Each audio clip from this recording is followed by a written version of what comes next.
जब हम इस दुनिया को देखते हैं तो सबसे पहला ख्याल क्या आता है?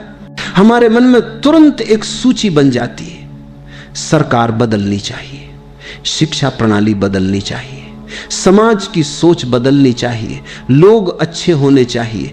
हर व्यक्ति के पास शिकायतों का एक थैला है। कोई कहता है कि अगर नेता ईमानदार हो जाए तो सब ठीक हो जाएगा। कोई कहता है कि अगर पड़ोसी अच्छा हो जाए तो जीवन सुखी हो जाएगा। कोई कहता है कि अगर समय बदल जाए, किस्मत बदल जाए तो हमारी परेशानियां खत्म हो जाए। लेकिन बहुत कम लोग यह सोचते हैं कि इस पूरी तस्वीर का सबसे नजदीकी हिस्सा कौन है। यह सवाल साधारण लगता है, पर गहराई में जाओ तो बहुत बड़ा सच छुपा है। दुनिया का सबसे छोटा और सबसे पास का हिस्सा आप खुद हैं। सोचिए, दुनिया किससे बनी है? देशों से नहीं, सरकारों से नहीं, समाजों से नहीं। ये सब केवल ढांचे हैं। असल में दुनिया करोड़ों इंसानों से बनी है और उन करोड़ों में से एक इंसान आप हैं। अगर ये समझ में आ जाए तो सारी दिशा बदल जाती है। क्योंकि हम जब कहते हैं दुनिया बदलनी चाहिए तो हम दरअसल लाखों करोड़ों इंसानों की बात कर रहे होते हैं। लेकिन उन सब तक पहुंचना असंभव है।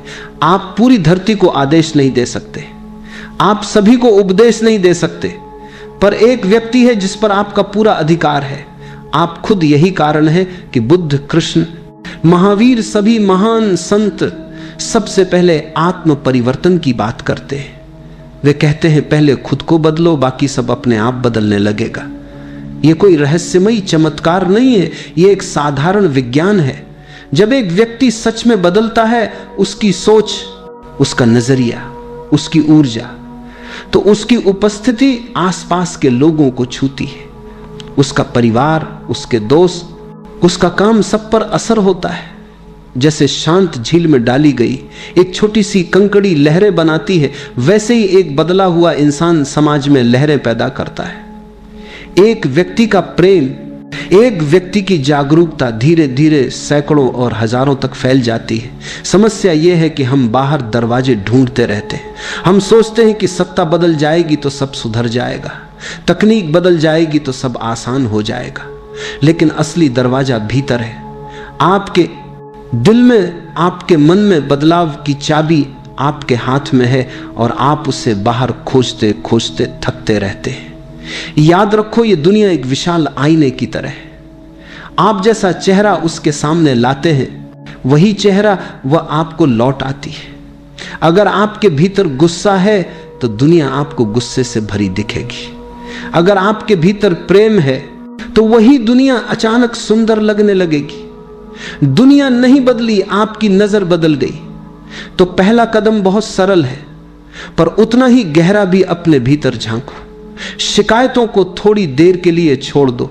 अपने आप से पूछो, क्या मैं वही दुनिया बना रहा हूं जिसकी मुझे इच्छा है?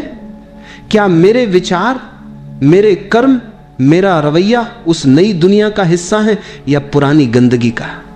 जैसे ही यह सवाल उठता है, परिवर्तन का बीज अंकुरित हो जाता है।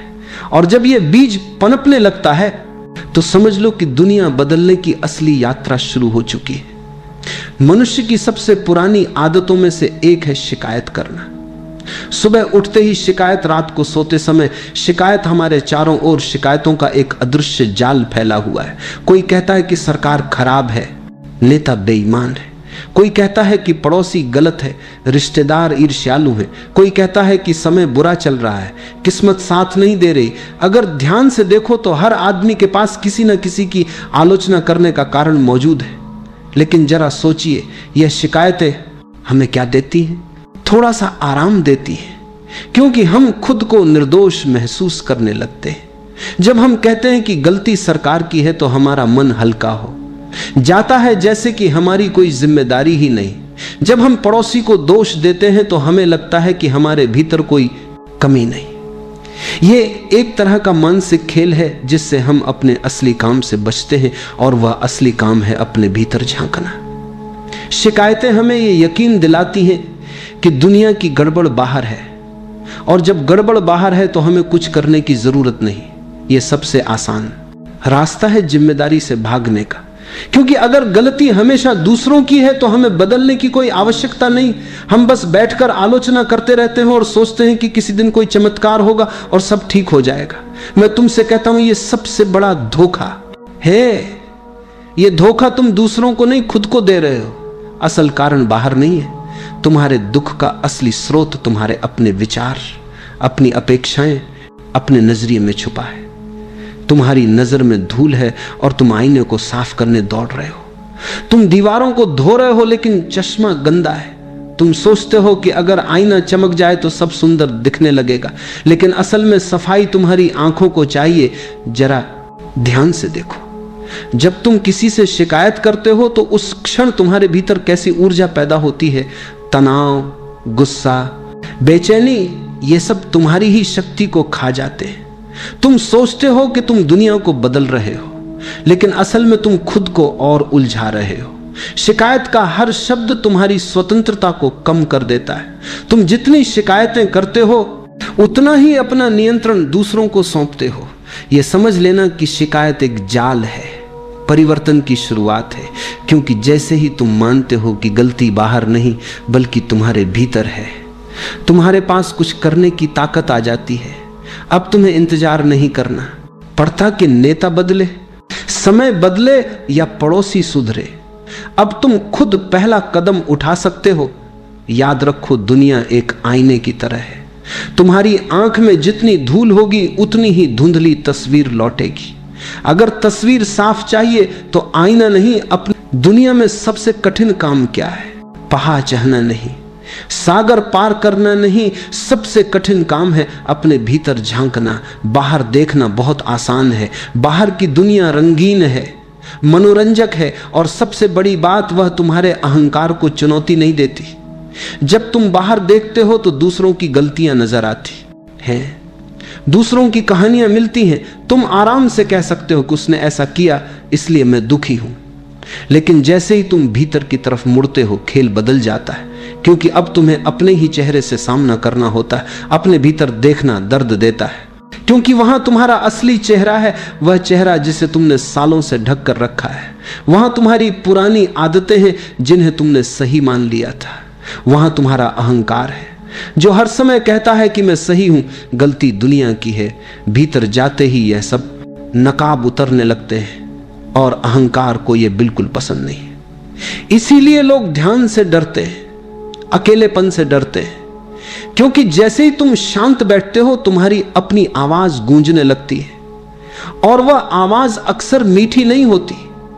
लेकिन याद रखो, यही असली शुरुआत है, यही आध्यात्मिक यात्रा का पहला कदम है। अगर तुम अपने भीतर नहीं झांकोगे तो बदलाव केवल शब्दों तक सीमित रहेगा। तुम किताबें पढ़ सकते हो, प्रवचन सुन सकते हो, मंत्र जप सकते हो, लेकिन जब तक तुम अपनी गहराई को नहीं देखोगे कुछ नहीं बदलेगा। आत्मदर्शन से मत डरना, यह डर केवल शुरुआत में है। जब तुम पहली बार अपने घाव देखते हो तो दर्द होता है, पर जैसे जैसे लक्ष्य विधार के लिए जब तक तुम झप सकते हो दर्द होता है, दर्द होता है। ये तुम उन घावों को स्वीकार करते हो, वे घाव भरने लगते हैं। ये वही नियम है जो प्रकृति में हर जगह है। जो छुपाते हो वह बढ़ता है, जो उजागर करते हो वह पिघलता है। अगर तुम्हें गुस्सा आता है और तुम उसे छुपाते हो तो वो भीतर भीतर जमा होता रहेगा, वह किसी दिन विस्फोट करेगा। लेकिन अगर तुम चुपचाप बैठकर स्वीकार करो कि हाँ मेरे भीतर गुस्सा है, तो वही स्वीकारिता उस गुस्से को कम कर देती है। स्वीकार करना ही उपचार है। ध्यान यही सिखाता है, बिना जज किए खुद को देखना। तुम्हारे भीतर जो भी है, ईर्ष्या, लालच, डर, प्रेम, करुणा, सबको वैसे ही देखो जैसे आकाश में बादलों को देखते हो। तुम ना बादल हो ना आसमान को गंदा कर सकते हो, तुम बस देखने वाले हो। और जब देखने वाला जागता है तो विचारों का जाल टूटने लगता है। याद रखो, बाहर की सारी दौड़ भाग, सारी शिकायतें तभी खत्म होती हैं जब तुम खुद को देख लेते हो। जैसे ही तुम अपनी गलती को स्वीकार करते हो, तुम्हारे भीतर एक नई शक्ति जन्म लेती है। अब तुम किसी को दोष नहीं दे सकते और यही तुम्हें मुक्त कर देता है। स्वीकार्यता ही स्वतंत्रता है। थोड़ी देर चुप बैठो, अपनी आंखें बंद करो और बस देखो, डरो मत। जो भी सामने आए उसे प्यार से गले लगाओ। यहीं से असली परिवर्तन की यात्रा शुरू होती है। अक्सर लोग सोचते हैं कि अपने जीवन को बदलने के लिए कोई बड़ी क्रांति करनी पड़ेगी। उन्हें लगता है कि एक दिन कोई बड़ा संकल्प लेना होगा, सारा पुराना छोड़ देना होगा। पूरी दुनिया को हिला देने वाली कोई नई शुरुआत करनी होगी। यही सोच हमें कदम उठाने से रोकती है, क्योंकि बड़ा कदम हमेशा डर पैदा करता है। हम सोचते हैं अभी नहीं, पहले पूरी तैयारी कर लूं तब शुरू करूंगा, और ये तब कभी नहीं आता। लेकिन सच बहुत सरल है। परिवर्तन की असली शुरुआत बहुत छोटी होती है, इतनी छोटी कि वह रोजमर्रा की आदतों में छुपी होती है। जैसे आज जब गुस्सा आए तो 2 सेकंड रुक जाओ। कोई बड़ी साधना नहीं, कोई कठिन तपस्या नहीं, बस 2 सेकंड का ठहराव। तुम देखोगे कि ये 2 सेकंड तुम्हारे गुस्से की पूरी दिशा बदल सकते हैं, क्योंकि गुस्सा बिजली की तरह तुरंत प्रतिक्रिया चाहता है। जैसे ही तुम ठहरते हो, उसकी ताकत आधी रह जाती है।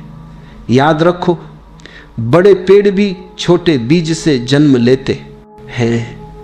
गंगा जैसी विशाल नदी भी छोटी सी बूंदों से बनती है। अगर तुम एक साथ पूरी जिंदगी को बदलने का प्रयास करोगे तो दबाव इतना बढ़ जाएगा कि तुम हार मान लोगे। लेकिन जब तुम छोटे छोटे बदलावों पर ध्यान देते हो तो मन को डर नहीं लगता। वह बदलाव को खेल की तरह स्वीकार करता है। छोटे बदलावों की सबसे खूबसूरत बात यह है कि वे निरंतरता पैदा करते हैं। एक छोटा कदम, आज दूसरा, कल तीसरा, परसों, धीरे धीरे यह कदम तुम्हारी आदतें बदल देते हैं। आदतें बदलती हैं तो सोच बदलती है, सोच बदलती है तो जीवन बदलता है। यही जीवन का गणित है। तुम्हें एक साथ 100 सीढ़ियां नहीं चढ़नी, सिर्फ अगला एक कदम उठाना है। आज किसी बड़ी योजना की जरूरत नहीं, आज सिर्फ एक छोटा कदम उठाओ। चाहे वह 2 सेकंड का ठहराव हो, 5 मिनट का मौन हो, या किसी के प्रति एक सच्ची मुस्कान हो। ये छोटे छोटे परिवर्तन दिखने में मामूली है, पर उनका असर जीवन भर रहता है। याद रखो, जब तुम एक छोटा बीज बोते हो तो समय के साथ वही बीज विशाल वृक्ष बनता है। बदलाव की नदी भी एक एक बूंद से ही बहना शुरू करती है। परिवर्तन का सबसे सुंदर संकेत क्या है जानते हो? वह है प्रेम का जागना। जब तुम्हारे भीतर सच्चा प्रेम खिलने लगता है तो समझ लो कि बदलाव का बीज अंकुरित हो चुका है। प्रेम कोई रिश्ता नहीं, कोई सौदा नहीं। प्रेम एक ऊर्जा है जो भीतर से उमड़ती है और हर दिशा में फैलती है।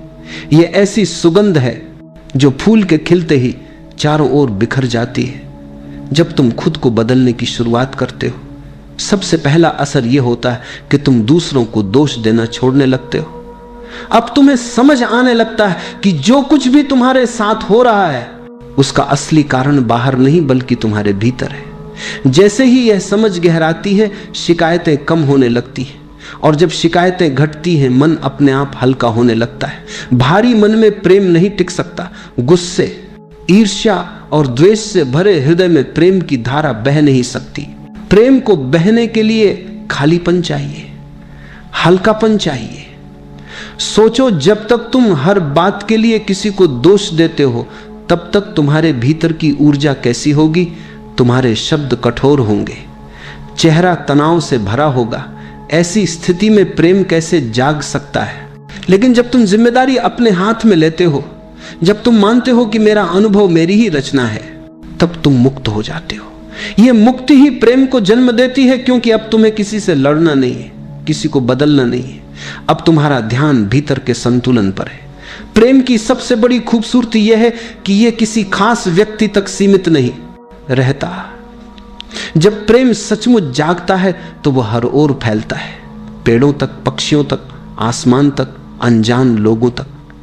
तुम्हारी आंखों में एक कोमलता आ जाती है, तुम्हारे स्पर्श में एक गर्माहट, तुम्हारे शब्दों में मिठास, तुम्हारे मौन में भी अपनापन झलकने लगता है। लोग महसूस करने लगते हैं कि तुम्हारे आसपास कुछ नया है, भले ही तुमने कुछ कहा ना हो। यही प्रेम बदलाव की असली पहचान है।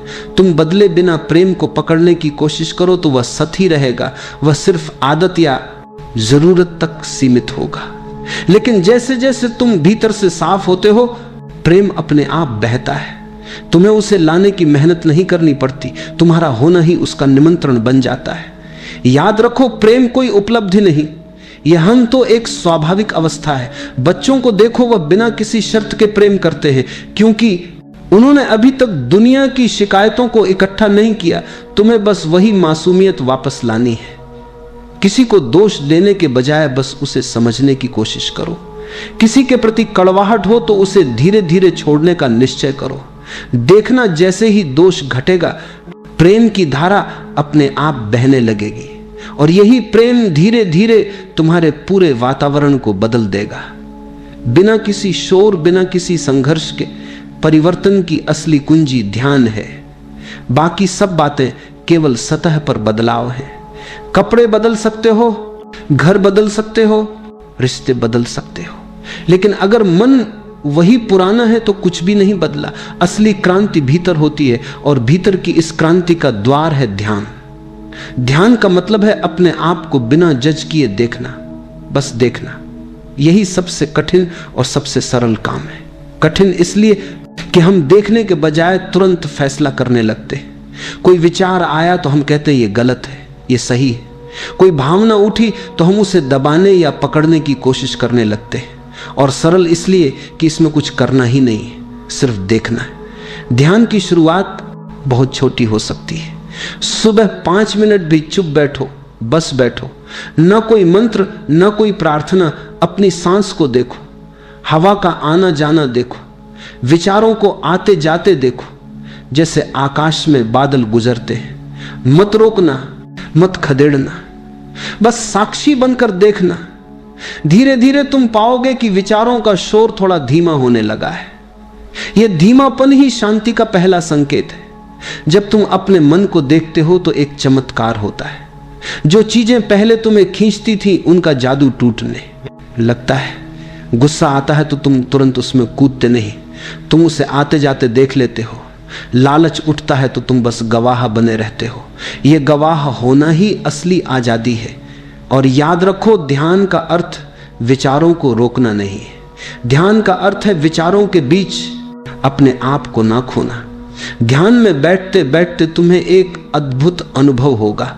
मन शांत होने लगेगा और जब मन शांत होता है तभी नया बीज अंकुरित होता है। जैसे जमीन को जोतना जरूरी है ताकि बीज पनप सके, वैसे ही ध्यान तुम्हारी चेतना की जमीन को तैयार करता है। बिना ध्यान के तुम्हारे भीतर पुराने संस्कार, पुराने घाव, पुराने डर यूं ही चलते रहते। ध्यान उन्हें धीरे धीरे घुलने देता है। तुम कह सकते हो 5 मिनट से क्या होगा, लेकिन समझो ये 5 मिनट का मौन तुम्हारे पूरे दिन को बदल सकता है। सुबह का यह मौन तुम्हारे मन को ताजा कर देता है।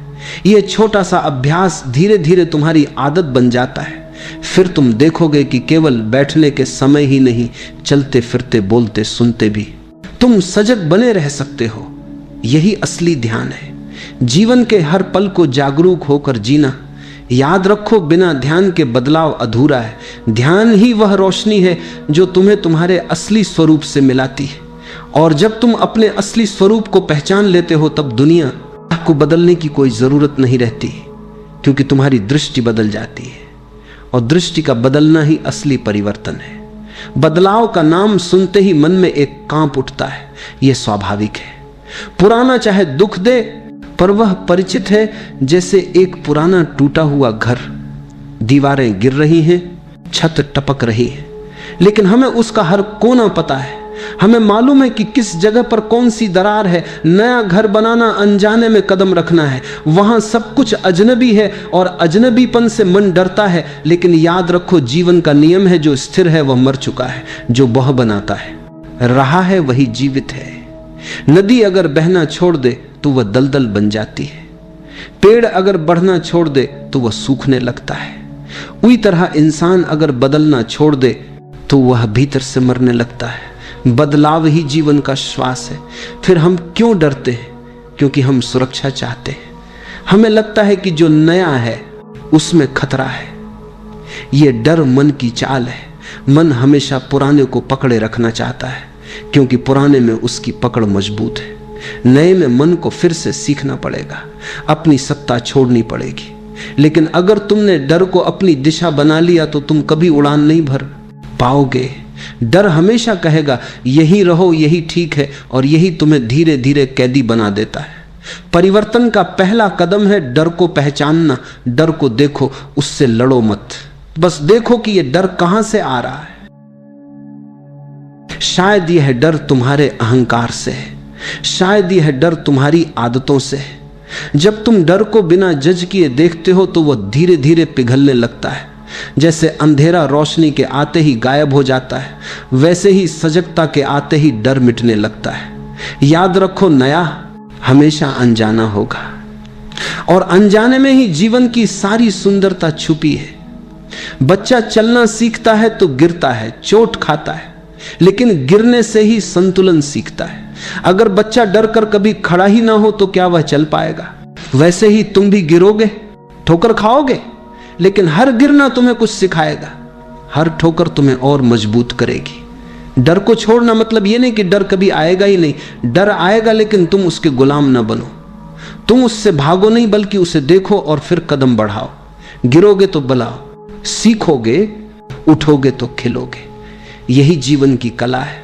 और जब तुम डर को छोड़ देते हो तो तुम पाओगे कि जो नया तुम्हें डरावना लगता था वही तुम्हारे जीवन की सबसे बड़ी देन है। नया ही तुम्हें ताजगी देता है, नया ही तुम्हें जीवित रखता है। इसलिए डर को पकड़े रहना बंद करो, बहना सीखो, बदलना सीखो, क्योंकि जो बदलता है वही सचमुच जीता है। जल्दी इनकी बात बांधकर अंदर बांधकर सचमुच जीता है। वह तुम भीतर बदलते हो। जब तुम्हारे मन की दिशा बदलती है तो उसका असर केवल तुम्हारे तक सीमित नहीं रहता। तुम्हारी सांसों की लय, तुम्हारी चाल, तुम्हारी आंखों की चमक, तुम्हारे चेहरे की शांति, ये सब एक ऐसी भाषा बोलने लगते हैं जिसे शब्दों की जरूरत नहीं होती। ये मौन की भाषा है जो बिना कहे सबको छू जाती है। सोचो, घर में एक व्यक्ति गुस्से में हो तो पूरा घर कैसे भारी हो जाता है। सब लोग बेचैन हो जाते हैं, हवा तक में तनाव भर जाता है। अब अगर उसी घर में एक व्यक्ति शांत हो, मुस्कुराता हो, स्वीकार करने वाला हो, तो धीरे धीरे बाकी लोग भी सहज होने लगते हैं। यही है बदलाव की असली ताकत। तुम कुछ कहे बिना ही दूसरों को प्रेरित कर सकते हो। तुम्हारे भीतर की ऊर्जा संक्रामक होती है। यह उसी तरह फैलती है जैसे खुशबू फैलती है। एक छोटा दीपक जलाओ और अंधेरे में बैठे कई लोग रास्ता देख सकते हैं। तुम जब ध्यान में बैठते हो, जब प्रेम में जीते हो, तो ये ऊर्जा तरंगों की तरह फैलती है। परिवार, मित्र, पड़ोसी, सब पर इसका असर पड़ता है, चाहे वे जाने या ना जाने। तुम्हारे बच्चे तुम्हारी बातों से नहीं, तुम्हारे होने से सीखते हैं। अगर तुम हर समय तनाव में हो तो चाहे तुम उन्हें लाख बार शांति का उपदेश दो, वे शांति सीख नहीं सकते। लेकिन अगर तुम सच में शांत हो तो उन्हें कुछ कहने की जरूरत ही नहीं। वे बस तुम्हें देखकर तुम्हारे पास बैठकर ही सीख जाएंगे। यही सच्चा शिक्षण है। और यह प्रभाव केवल परिवार तक नहीं रुकता, यह लहर की तरह फैलता है। तुम्हारा मित्र तुम्हारे पास आकर थोड़ा हल्का महसूस करता है, फिर वह अपने किसी और मित्र के साथ वैसा ही हल्कापन साझा करता है। एक छोटा बीज धीरे धीरे जंगल बन सकता है। यही कारण है कि संतों, बुद्ध जैसे लोगों के पास हजारों लोग खींच कर आते हैं। वे शब्दों से नहीं खींचते, उनकी उपस्थिति खींचती है। तुम्हें किसी को बदलने के लिए समझाने की जरूरत नहीं। तुम बस बदलो और दुनिया अपने आप बदल जाएगी, क्योंकि लोग तुम्हारे शब्द नहीं, तुम्हारी तरंगे सुनते। यह सबसे गहरी क्रांति है जहां बिना प्रचार, बिना नारे, बिना लड़ाई के दुनिया का चेहरा बदलने लगता है। अगर तुम सच में दुनिया को बेहतर बनाना चाहते हो तो सबसे पहला कदम है खुद को बेहतर बनाना। तुम्हारी मौन उपस्थिति ही सबसे बड़ा संदेश है। तुम्हारी जिंदगी ही सबसे बड़ा प्रवचन है। इस दुनिया में शब्दों की अपनी एक सीमा है। किताबें अच्छी हैं, प्रवचन सुंदर है, भाषण प्रेरणादायक हो सकते हैं, लेकिन असली असर शब्दों से नहीं, जीवन से पड़ता है। बच्चे सुनते कम है, देखते ज्यादा है। वे तुम्हारी बातें नहीं, तुम्हारी आदतों को आत्मसात करते हैं। तुम लाख बातों को बच्चे समझा भी दोगे, एक बार आदि और करते हैं। बार उन्हें ईमानदारी सिखाने की कोशिश करो, लेकिन अगर तुम्हारा अपना जीवन झूठ से भरा है तो वे तुम्हारी बात नहीं मानेंगे। वे वही करेंगे जो उन्होंने तुम्हारे जीने के तरीके से सीखा है। इसी तरह दुनिया भी सुनने से ज्यादा महसूस करती है। लोग तुम्हारे तर्क, तुम्हारी किताबें, तुम्हारे भाषण शायद भूल जाएं, लेकिन तुम्हारी उपस्थिति, तुम्हारी ऊर्जा को कभी नहीं भूलते। अगर तुम सच में भीतर से शांत हो, प्रेम से भरे हो, तो लोग बिना किसी उपदेश के तुम्हारे आसपास सहज हो जाते हैं। वे तुमसे कुछ सीखे बिना भी बदलने लगते हैं। यह उदाहरण की ताकत है। इतिहास के हर युग में बदलाव लाने वाले लोग केवल अपने शब्दों से नहीं, अपने जीवन की गहराई से असर डालते हैं। बुद्ध ने कोई किताब नहीं लिखी, लेकिन उनका जीवन ही सबसे बड़ी किताब बन गया। ईसा मसीह ने कोई बड़ी सेना नहीं बनाई, लेकिन उनकी करुणा ने लाखों दिलों में क्रांति जगा दी। जो तुम कहते हो उसका असर आधा होता है, जो तुम जीते हो उसका असर अनंत होता है। एक बदला हुआ इंसान सबसे बड़ा संदेश है। उसकी हर सांस, हर नजर, हर खामोशी एक शिक्षा है। वह बिना बोले यह बताता है कि प्रेम संभव है, शांति संभव है, जागरूकता संभव है। लोग उसकी तरफ खींचते हैं क्योंकि वे शब्द नहीं, सच्चाई महसूस करते हैं। इसलिए अपने बच्चों, अपने मित्रों, अपने समाज को बदलने की जल्दी मत करो, पहले खुद को बदलो। जब तुम सच में बदलोगे तो तुम्हारी हर छोटी क्रिया, एक मुस्कान, एक स्पर्श, एक मौन दूसरों के भीतर नई संभावनाओं का द्वार खोल देगी। एक इंसान का बदलना हजारों को बदल सकता है। अब तुम्हें बाहर देखने की जरूरत नहीं है। दुनिया के बड़े बड़े नेता, किताबें, नीतियां, समाज की परंपराएं सब महत्वपूर्ण हैं, लेकिन असली बदलाव का स्रोत कभी बाहर नहीं होगा। असली बदलाव का बीज तुम्हारे भीतर है। जब तक तुम अपने भीतर कदम नहीं रखोगे, बाहर की दुनिया कितनी भी बदल जाए, वह केवल सतही बदलाव रहेगा।